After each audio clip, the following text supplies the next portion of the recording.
still in requirement number 1. Okay? In requirement number 1, can you hear me? Oo. Can you hear me? Yes, Okay ma'am. lang? O sige. Yes, ma'am. O sige. So we have now your we have the entry number 1. I have already given you. Then for number 1A ato. And then for 1B, use of cash and loan to buy. So the entry will be first to debit machinery and equipment for 96,000. Machinery and equipment for 96,000, and then credit to cash 60,000, credit to loans payable for machinery and equipment for 36,000. So I'll repeat the entry: debit machinery and equipment 96,000, credit to cash 60,000, and credit loans payable machinery and equipment for 36,000. Second entry, letter B, debit to materials 78,000, and credit accounts payable for 78,000. Now we debit to materials or debit to materials inventory and credit to accounts payable for 78,000. Now the entries in connection with letter C, transaction, payment of wages, labor amounting to 6,400 with 94,000 paid in cash. So, what will be your entry for this? Payment of wages, labor. So, we now debit 80, debit to wages and salaries, 86,400. 86,400 with 84,000, not 94. With 84, please make correction in the book. 94,000 is 84,000.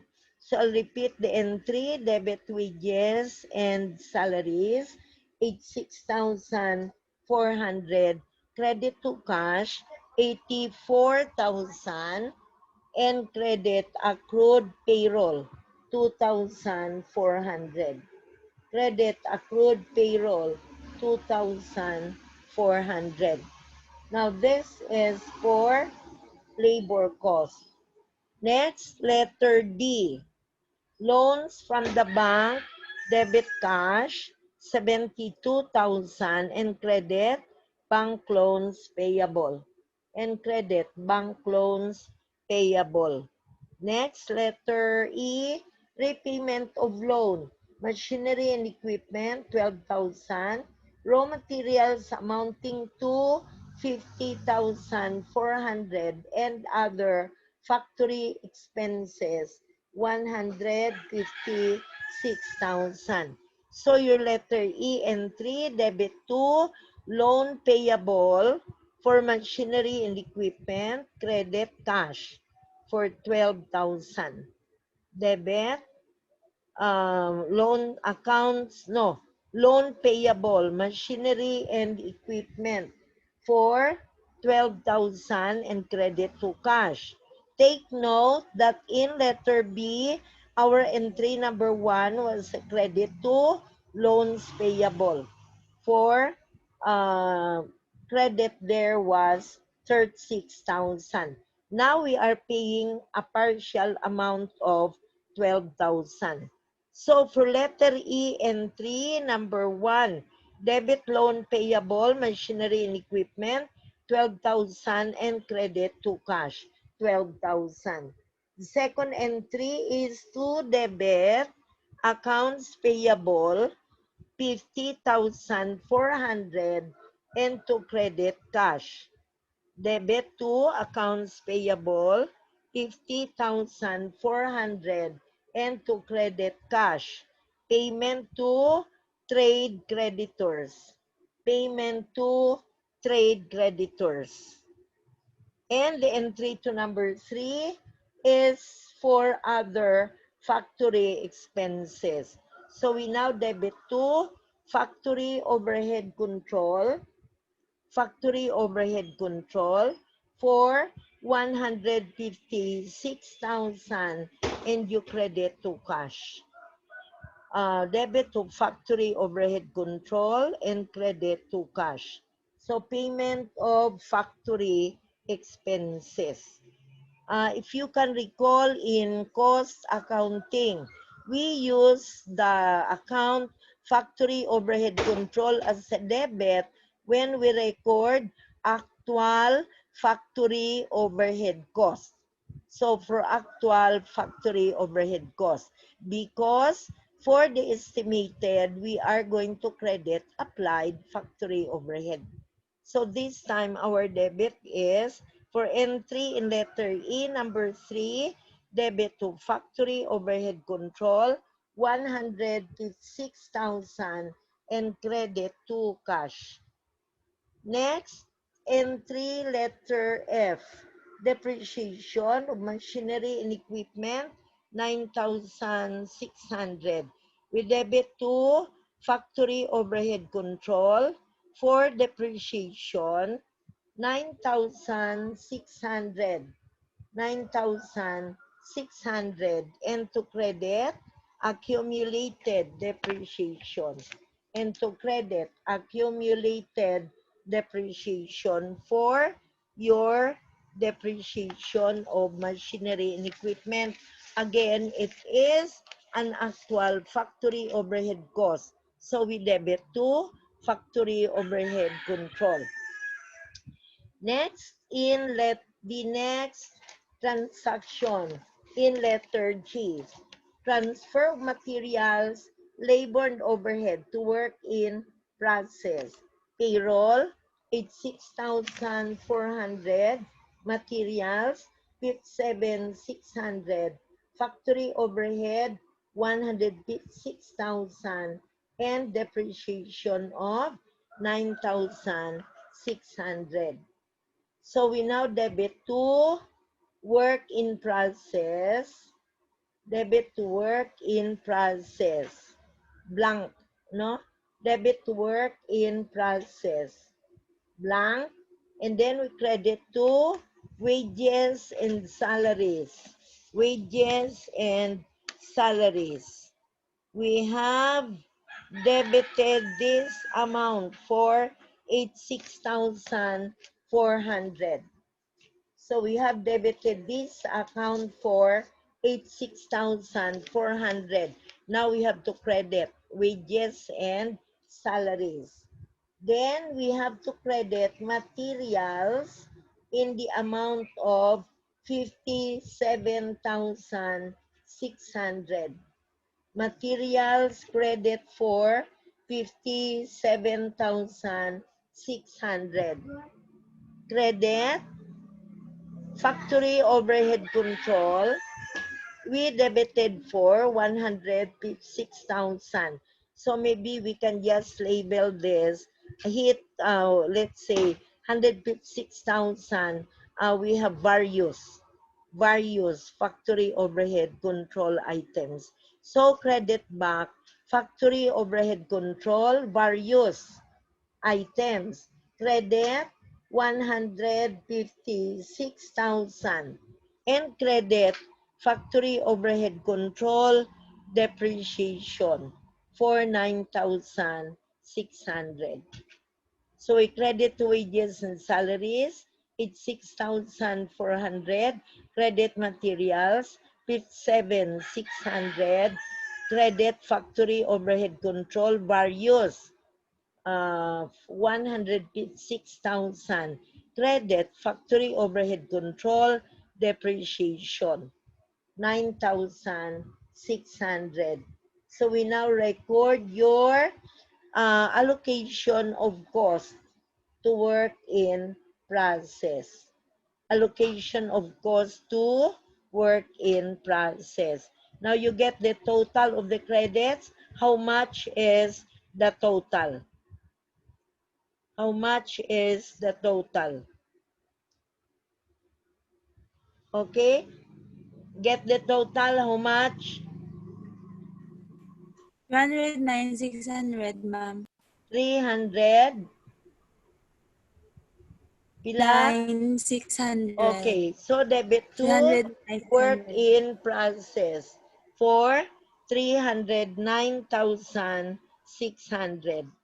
309,600. So that will be debit to work in process for the allocation of cost to work in process. So that will be your entry in letter G. Your entry in letter G. Since our letter F was for depreciation. So letter G was the debit to work in process, 309,600. Then for letter H, the transfer of work in process to finished goods inventory. Transfer of work in process to finished goods inventory. So letter H, the entry is to debit finished goods for 216,000, debit to finished goods 216,000, and to credit work in process. So debit to finished goods 216,000, and to credit work in process. So we have now your cost of goods manufactured. Cost of goods manufactured. And finally, in letter H, here. In letter I, transfer of finished goods inventory of 192,000 to joint operators throughout the year. So our entry now for letter I is to debit KK Company, debit KK Company for 96,000, debit to DD Company for 96,000, and to credit finished goods. And to credit finished goods. So your explanation is delivery of output to joint operators. Delivery of output to joint operators. Delivery of output to joint operators. Okay? So that's your last entry, letter I. Requirement number 2, using the same information in number 1. Determine the ending balance in cash and in the work in process account. Using the same information, number 1, determine the ending balance of cash and the work in process accounts. So let's now prepare a T account for cash and post the entries affecting cash. So we now have cash.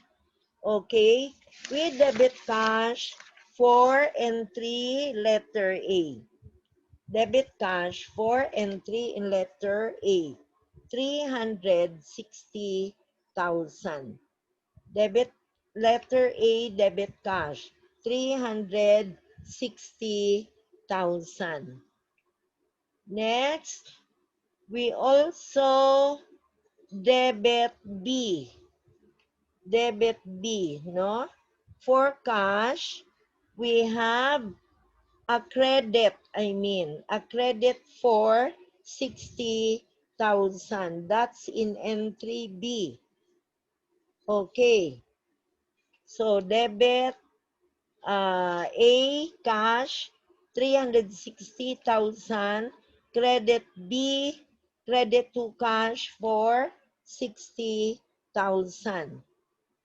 Next, in letter C, we credit to cash for 84,000.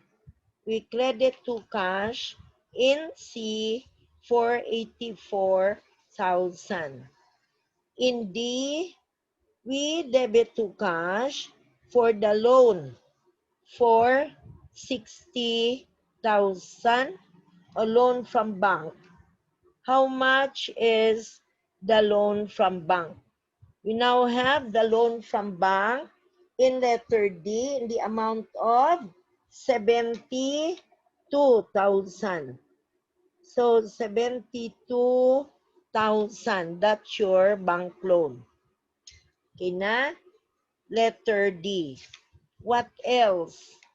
We have a credit to cash for the payment of your loan payable in relation to machinery and equipment, credit cash for 12,000. Credit cash for 12,000. Credit cash because of the payment of the loan. Then, still in letter E number 2, we credit cash 50,400. Letter E number 2, credit cash 50,400. Next, we credit to cash in letter E number 3. Credit to cash for 156,000. Okay? So these are now your entries affecting your cash and your wala pa tayo sa work in process. So we have cash, debit 360,000, debit 72,000 for the loan. Then the credits are 60,000, 84,000, 12,000, 50,400, and 156,000. Okay, everybody, will you determine the balance of cash? Will you determine the balance of cash? How much is the balance of cash? 69,600, ma'am. Ila? 69,600. 69,600. That's your cash balance. Okay? So cash has a debit balance of 69,600. Okay, next. How about the balance of your work in process? How about the balance of work in process? Let's post the entries affecting work in process. What are these entries? So we have our entry letter G. Debit to work in process. Pila ang total? 86,400, 57,600, 156,000, and 9,600. The total debit is 309,600. And then we credit in entry letter H, credit to work in process for 216,000. So how much is the balance of your work in process account? Work in process. 93,600, ma'am. Pila? 93,600. Okay. 93,600. 93,600. Okay? Now let's go to requirement number 3. Determine the total assets, KK's investment, and DD's investment. Now, how about the total assets? We begin with current assets, cash. You already have it. 69,600. Then our finished goods inventory, the debit of 216,000 minus the credit of 192,000. So your finished goods inventory of 94,000. 94,000. The work in process inventory of 309,600 minus 216,000. So your work in process inventory is 93,600. 93,600. And then we have our materials inventory. Our materials inventory, initially, we have materials debited in letter B, 78,000 and credited for 57,600. So we have a difference of 20,400 for materials. Did you get all? Assets, cash, 69,600. Finished goods inventory, 24,000. Work in process inventory, 93,600. Materials inventory for 20,400. So how much is your total current assets? How much is your total current assets? How much? 207,600, ma'am. Okay, 207,600. Okay, then we go to non-current assets. Our machinery and equipment debited for 96,000, and we have the accumulated depreciation of 9,600. So equipment, the book value of equipment is 86,400. The book value of equipment is 86,400. So our total assets is equal to how much? Total assets. Ilang aton nga total assets? Okay, everybody? Total assets. Pila? 200.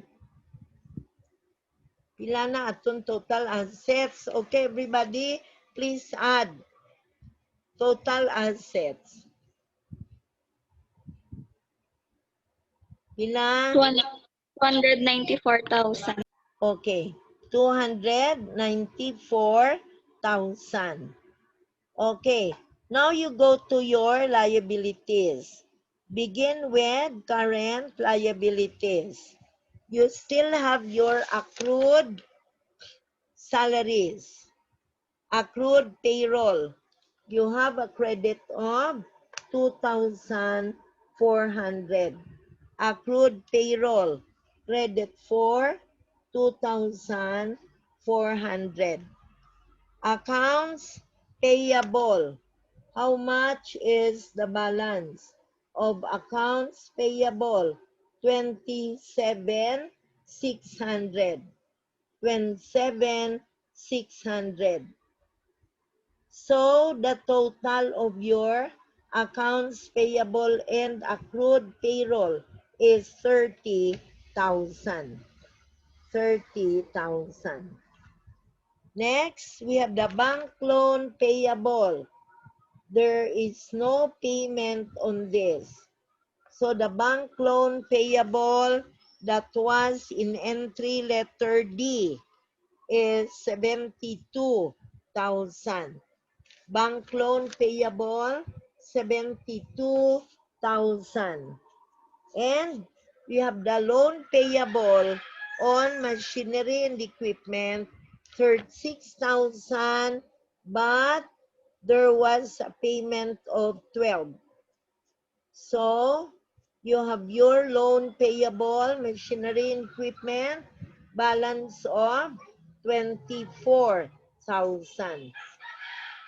So, your total non-current liabilities equals 96,000. 96,000. I'll repeat, liabilities, current, accrued payroll, 2,400, accounts payable, 27,600, total current liabilities, 30,000. Then your non-current liabilities, bank loan payable, 72,000, and loan payable, machinery and equipment for 24,000. So the total of your non-current liabilities, 96,000. Add to the current liabilities, the total of your liabilities is 114,000. And so your total liabilities, we add the joint operators equity. We add the joint operators equity. Now, what are the joint operators equity? KK, the contribution is 180,000. KK, the contribution is 180,000. And then we deduct 96,000. So you only have 84,000. 84,000. And for DD, it's also 84,000. 84,000. So the total of the joint operators equity is 168,000. We add, the total is 294,000. 294,000 is the same as your total assets. 294,000 is the same as your total assets. Okay? So anyway, I'll just give you assignments for tomorrow. You take straight problems. Straight problem number 2. Roman numeral 2. Roman numeral 6. And Roman numeral 7. So 2, 6, and 7, and 8. 2, 6, 7, and 8. Did you get those? Hello? Did you get all? Hello? Yes, ma'am. 2, 6, 7, and 8. And then you answer all the multiple choice problems and theory. Answer all the multiple choice problems and theory of chapter 9. The multiple choice problems and theory of chapter 9. Okay? So meaning, we are not going to meet tomorrow, but anyway, just take charge of your assignments. We are going to answer your assignments on Friday. However, on Friday, I will give you theory exercises. Oh, any question? May reklamo? Kung may reklamo na nga daan. Ako na lang ang reklamuhin nyo. Hindi na kamo to magkadto kundiin nga reklamo. Any question about the exercise on Friday. Any question about the exercise on Friday? May reklamo? Ha? May reklamo? Wala? Hello? Why ka mong sabat? Wala man, ma'am. May reklamo? Wala? Wala, ma'am. Wala? No, ma'am. O basta ha? Wala ha? Exercise. Hatag lang ko true false. True false. Basahan Hindi nyo lang, lang ma'am. basahan nyo lang ang kwan, ang module, kag ang libro. Amo lang na basahan nyo. True false lang, 1 to 20 lang. Okay, ma'am. Okay? Sige na, ha? So, no class tomorrow as that was the advice of the office. Gasunod lang gid ko kay very law-abiding ako. Pero, ate, bala na tada magtapos ang talapuson. Sige na. Thank Sige, you, ma'am. bye-bye. Bye, ma'am. God bless you. Bye, ma'am. God bless you. Bye, ma'am. Bye. Talaga.